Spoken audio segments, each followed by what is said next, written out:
Բարև ձեզ սիրելի աբովյանցիներ, այսօր մենք եկել ենք այս հրաշալի քաղաքը, որպեսզի ավետենք, մեր հաղթանակն այլ ընտրանք չունի։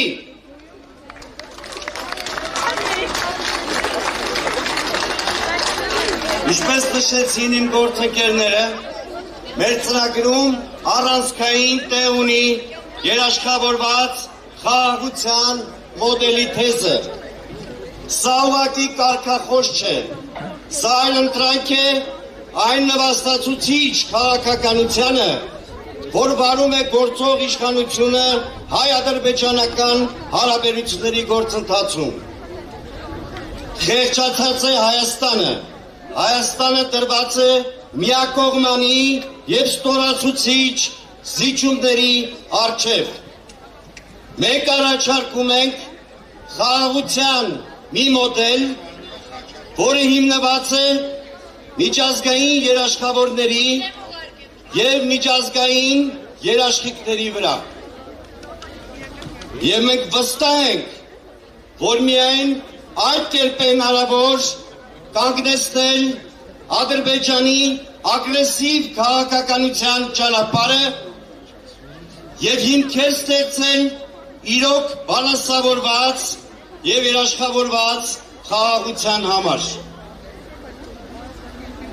Մեզ մեղադրում են պատերազմի կուսակցություն լինելու մեջ, բացարձակապես սուտ է։ Մենք Հայաստանի ամենախաղաղության ձգտող կուսակցությունն ենք։ Այս իշխանությունը ամեն ընտրությունից հետո իր վարած քաղաքականության հետևանքով ազգային ավեր է բերել։ 2018 թվի նրանց ընտրությանը և վարվող քաղաքականությանը և մերժվեց խաղաղության պլանը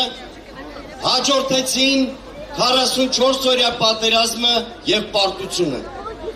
2021 թվին Նիկոլ Փաշինյանի վերընտրությունը, հետո նոյեմբերի 9-ի եռակողմ հայտարարությունից հրաժարումը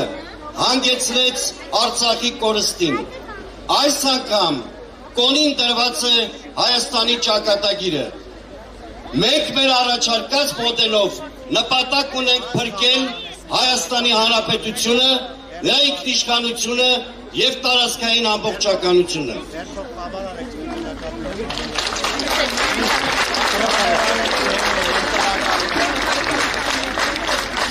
Պատերազմի հերձիկները, պատերազմի և մահվան խորհրդանիշները չեն կարող մեզ մեղադրել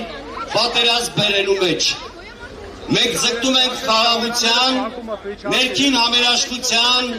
սոլիդ իշխանության ձևավորման։ Մենք համոզված ենք, որ առանց ներքին համերաշխության հնարավոր չէ լուծել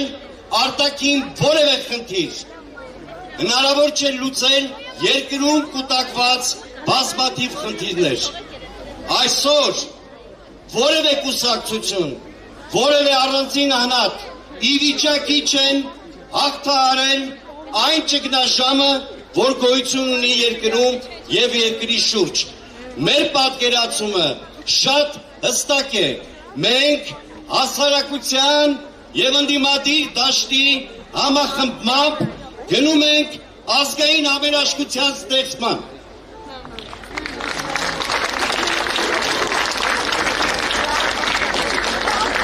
Սիրելի հայրենակիցներ, մեզ ասում են, որ ընդդիմությունը պետք է միաբան լինի և համերաշխ։ Ես ասում եմ, Հայաստանի քաղաքակրթական ինքնության պաշտպանության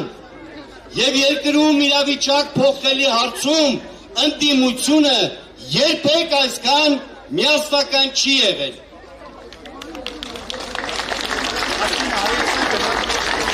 Եվ վերջում, ես ուզում եմ, որ մեր սիրելի հասարակությունը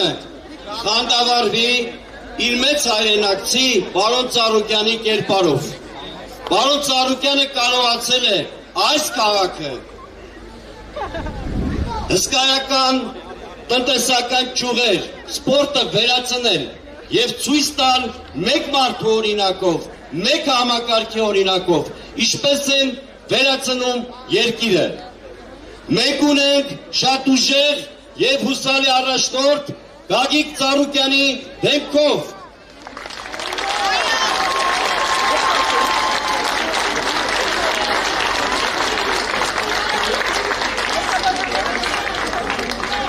Մենք ունենք շատ ուժեղ թիմ, որը կանգնած է պարոն Ծառուկյանի թիկունքին եւ որը զարգացման ճանապարհին է կանգնեցնելու Հայաստանը։ Եվ վերջապես մենք ունենք շատ կենսունակ ծրագիր, որը կազմվել է Հայաստանի քաղաքացու կողմից եւ Հայաստանի քաղաքացու մասին է։ Եվ ուրեմն հունիսի 7-ին քվեարկում ենք համար 7-ին